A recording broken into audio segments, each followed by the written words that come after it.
enrichissement illicite day bañ mandat maa may parce que article 161 bis da lay wax ne l'enrichissement illicite peut être prouvé par tout moyen. Toutefois, la seule preuve d'une libéralité ne suffit pas pour justifier de l'origine illicite. Toutefois, la seule preuve d'une libéralité ne suffit pas pour justifier. Donc dan maa may amul ci enrichissement illicite. Mais li ma jaaxal nag mooy pourquoi en tout cas cette infraction subsiste alors qu'en réalité boolewuñ ko ci ligne visée. Donc mu nekk situation boo xamante ne c'est une situation ubuesque. Un carnage en tout cas boo xamante ne ni qui ne dit pas son nom sur le dos en tout cas d'une population démunie dévastée, désœuvrée. Donc mu nekk leen na loo xam ne ni vraiment et comme que le dossier présentement est entre les mains du juge d'instruction, attendons de voir, mais en tout cas en acceptant de mettre sur la table ces sommes assez exorbitantes, ils se sont jetés véritablement dans la gueule du loup. C'est important mu mel ni ubbi bi am na solo ci leeral yooyu noonu jëm ci mbiru Farba Ngom ak ki nga xamante ne moom mooy Tahirou Sarr. Alors Bachir yow lay jox kaddu gi ñu bàyyi la rek nga amal ñu njàngat ci li nga xamante ni moom moo xew ci diggante Farba Ngom ak Tahirou Sarr ak waxtu wi li ñuy dund. Bon man de lu ñuy dund bettu ma ndaxte je pense avoir dit ici ci benn sudi émission que Farba Ngom moom il va tout droit vers un mandat de dépôt parce que comme l'a rappelé Pape Amadou Baye, les délits pour lesquels il est poursuivi délits yooyu noonu néew na kuñ ci topp ñu lay may contrôle judiciaire wala liberté provisoire. Donc le débat c'était pas ndax Farba dina dugg kaso mais kañ lay dugg kaso. Donc c'était pour moi ça le débat. Bon maintenant peut-être que je me veux plus prudent que Pape Amadou Mbaye parce que oui c'est vrai dans ce dossier-là c'est bien de rappeler que la présomption d'innocence existe. C'est bien de rappeler que tant que la personne n'est pas définitivement condamnée, elle jouit de la présomption d'innocence. Maintenant, dans ce dossier, moi, ce qui m'a dérangé dans ce dossier, c'est que ça pue la commande politique. Dans quel sens? Parce que Farba dañ koy toppee complicité,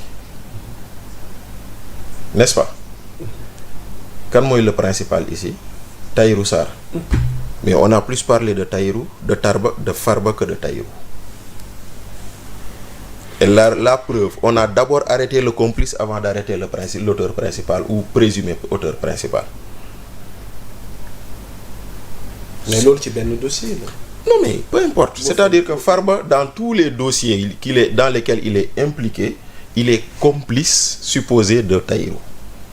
Ndax personnalité politique am taxul loolu gën ko exposé contrairement moo ko gën a féete dans l'ombre. Mais déedéet, c'est-à-dire que tu arrêtes l'auteur présumé principal, tu arrêtes les complices supposés. Mais ici on arrête d'abord le complice supposé avant d'aller cueillir l'auteur présumé principal. Donc tu vois, c'est une interrogation que tu poses. Pourquoi on commence par Tahirou? Parce que Tahirou Sarr amul benn immunité bu ko téye bu ko tënk amul. Pourquoi avoir attendu d'avoir arrêté Farba pour aller le cueillir? Je peux comprendre qu'on dise que oui, Farba y a une immunité bu tënk, il faut lever l'immunité, il faut ça je peux comprendre. Mais dès que le procureur a ouvert l'information judiciaire et transmis au juge d'instruction, pourquoi c'est seulement maintenant après avoir arrêté Farba qu'on arrête Tahirou? C'est une question que tu peux te poser. Voilà. Maintenant, bu loolu jàllee dossier bi nii c'est un dossier qui va en instruction. Ça peut prendre du temps. Ku ko yàkkamti nga yaakaar day gaaw a jeex du jeex.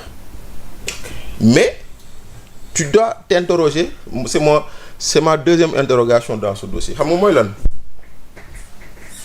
Il est poursuivi Tahirou pour escroquerie sur les deniers publics. Escroquerie sur les deniers publics, association de malfaiteurs, blanchiment de capitaux.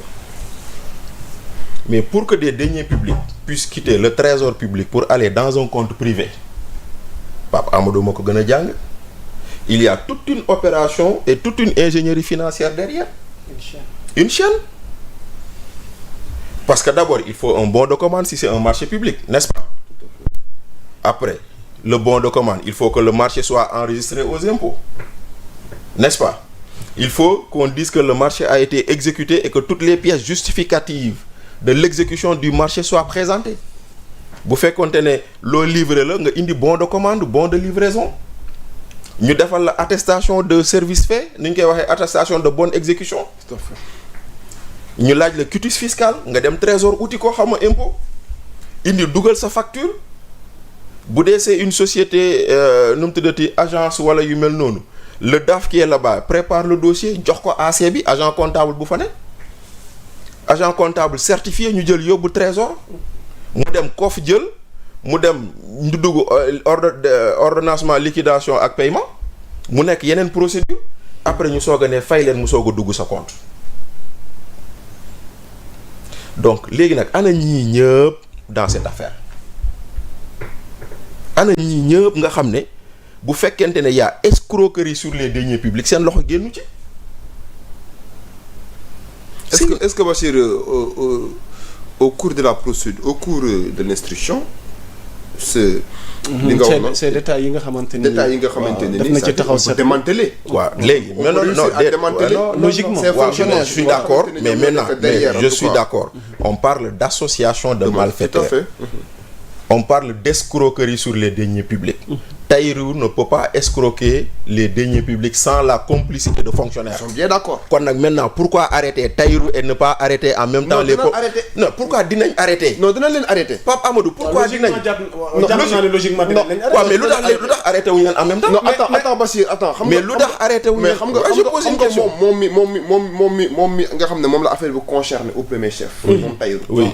moom la ñuy arrêter dans un premier temps léegi nag au cours de l'instruction le juge d'instruction aura la possibilité à travers des commissions rogatoires à travers des délégations judiciaires parce que le juge d'instruction il a à sa disposition tous les moyens pour la manifestation de loolu yëpp je sais mais léegi nag non xaaral waa léegi xam nga li non je dis li ma dérangé wax naa leen ko on arrête quelqu'un pour complicité avant d'arrêter l'auteur principal alors que c'est l'inverse qui devrait y être muy benn. Deuxièmement, celui-là qu'on accuse d'auteur principal de l'escroquerie aux deniers publics, il ne peut pas l'avoir fait tout seul. Pourquoi voulez-vous maintenant enquêter? Kon ça veut dire que l'enquête n'est pas finie. Kon li ngay wax nii bu dee moo war ça veut dire que l'enquête n'est pas finie. Non, l'enquête terminée nañ ko instruction bi moo jeexagul. Waaw léegi. parce que enquête bi ki nga def mooy la CENTIF. Mais on est d'accord. Voilà. Mais la CENTIF quand elle le fait tey jii on a vu la une de Libération la CENTIF demande qu'on mette dans le dossier le Trésor. C'est à la une de Libération aujourd'hui. C'est pour la CENTIF demande. La CENTIF veut qu'on mette le Trésor dans cette affaire. Mais loolu bu ko CENTIF bëggee mënul ne CENTIF lenn la mën a def saisir le parquet. parquet bi def réquisitoire supplétif. Mais non le rapport de la CENTIF des gens à enquêter auprès du Trésor à identifier. Donc finalement on peut retenir que c'est une affaire à suivre Bachir. Non mais je l'ai dit xam nga nee naa la affaire bi day soo commencé. Mais yow li la déranger mooy le fait que jàpp nañu. Pape Yamoussa damal ne. C'est une affaire qui vient de démarrer ku yàkkamti da ngay toog. Ok parce que c'est une instruction qui prend du temps. Mais dama ne en ce moment précis au moment où on dit Tahirou Sarr est en prison au moment où on dit Farba Ngom est en prison. Les autres présumés complices de cette escroquerie doivent être en prison. C'est-à-dire que je ne dois pas comprendre, je ne comprendrai pas qu'on me dise enquête moo leen fay yóbbu. Non, c'est-à-dire qu'on doit les viser en même temps. Okay. Et j'ai pas vu ça. Moo tax ma ne pourquoi les fonctionnaires yi nga xam ne tey jii nii ils ont permis à Tahirou de nous escroquer, ces fonctionnaires-là ne sont pas dans la boucle. C'est ça ma question moi. Donc man c'est-à-dire que jarul woon jarul woon espérons dañ leen waroon dugal dans la boucle au départ. loolu mooy benn parce que tamit am na mandute gi may permettre ma rafet njort ni xëy na comme ñoom siwuñu wala am maa fësaluñu ko en tant que média on ne dit pas souvent tout xëy na yow sa angle de traitement fi nga koy focus rek ci ngay mën a indi ay leeral. Je suis d'accord mais maintenant est-ce que tu penses que dans un dossier pareil des personnes qu'elles soient les plus anonymes possibles puissent être inculpées que médias yi duñ ko wax.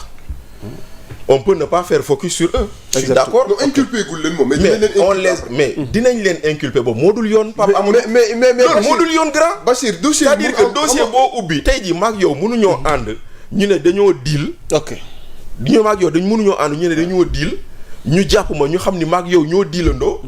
On dit non enquête bi na tax ñu identifier Pape Amadou mais quand même c'est trop léger de dire ça. moi je suis pas d'accord. Je trouve que moom li muy wax man je suis en phase ak Bachir. mais xam nga la laay bañ Bachir.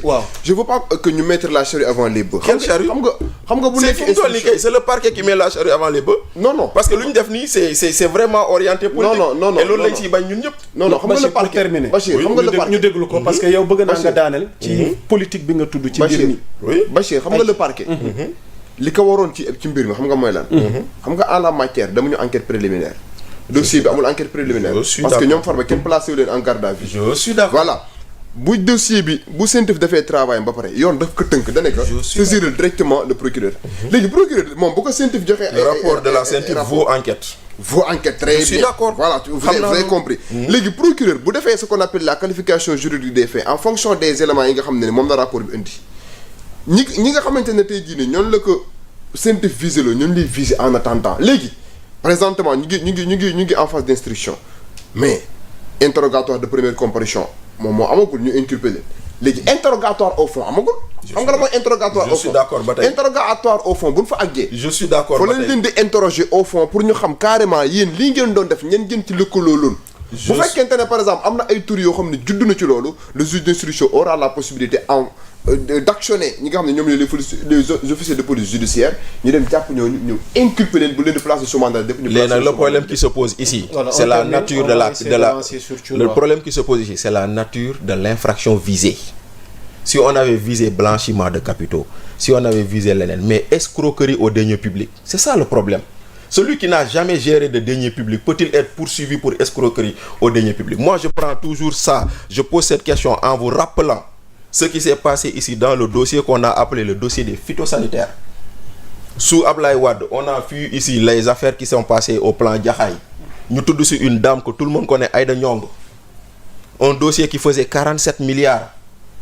On se rappelle ici Serigne Bassirou Gueye mii nekk procureur tey jii xaw ma président OFNAC moo nekkoon procureur moo poursuivre Aïda Ndiongue pour détournement de deniers publics mu dem au tribunal de grande jamono lan la ñu wax tribunal régional xam nga tribunal de Dakar TGI mu dem fa Aïda Ndiongue a gagné mu dem appel Aïda Ndiongue a gagné mu dem cassation Aïda Ndiongue a gagné xam nga lu tax parce que Aïda Ndiongue n'avait pas géré des deniers publics. Celui qui n'a pas géré de deniers publics, tu ne peux pas le poursuivre pour... Mais Aïda Ndiongue n'était pas poursuivi pour blanchiment de capitaux. Non. Illicite. Déedéet loolu xaaral ma wax la. Oui, non. Mais moi, pareil, j'ai suivi ce dossier parce que j'ai vu que pour ce dossier, le procureur Serigne Bassirou Diagne avait même dit une décision manifestement illégale ba UMS dal ci kawam. Aïda Ndiongue avait été poursuivi pour détournement ñu dem ba cassation ba état ñàkk ils l'ont poursuivi à la CREI. à l'enrichissement illicite. Enrichissement illicite moo mujj après avoir perdu toutes les voies de recours dans les juridictions ordinaires. kon ça veut dire quoi? Ça veut dire que mooy ci cas bi analogie pour analogie celui qui n'a pas géré de deniers publics. Tu ne peux pas le poursuivre sur des faits liés aux deniers publics. Non, il ne faut pas dire ça.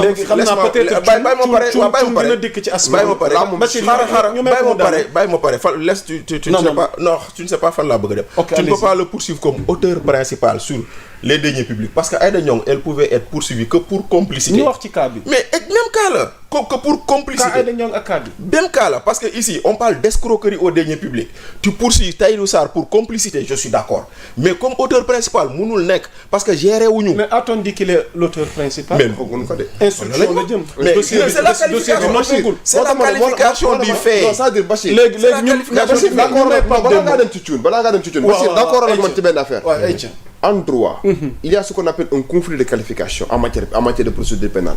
yow xam nga déjà même bu fekkee doo juriste c'est parce que toog nañ plateau ba tey que la qualification retenue par le parquet ne lie pas le juge d'instruction.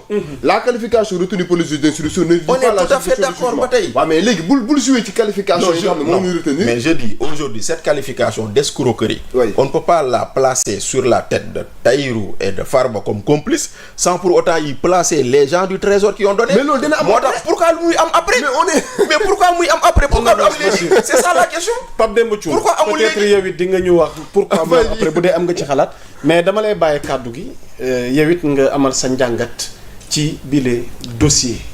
waaw man li ma ci wax je pense que ça va être un peu différent du tantôt du Bachir di wax. xam nga c'est un rapport du 20 décembre 2024. 20 décembre 2024. 20 décembre 2024. lan moo xew. alors dans ce rapport la Sen TV nee na dafa am ay sociétés yoo xamante ni bu mu defee enquête dafa jàpp ne sociétés yooyu dañ leen créer ñu utiliser leen uniquement dans le but de détourner de l'argent dans le but de blanchir des capitaux et dans ce rapport la Sen TV explique pourquoi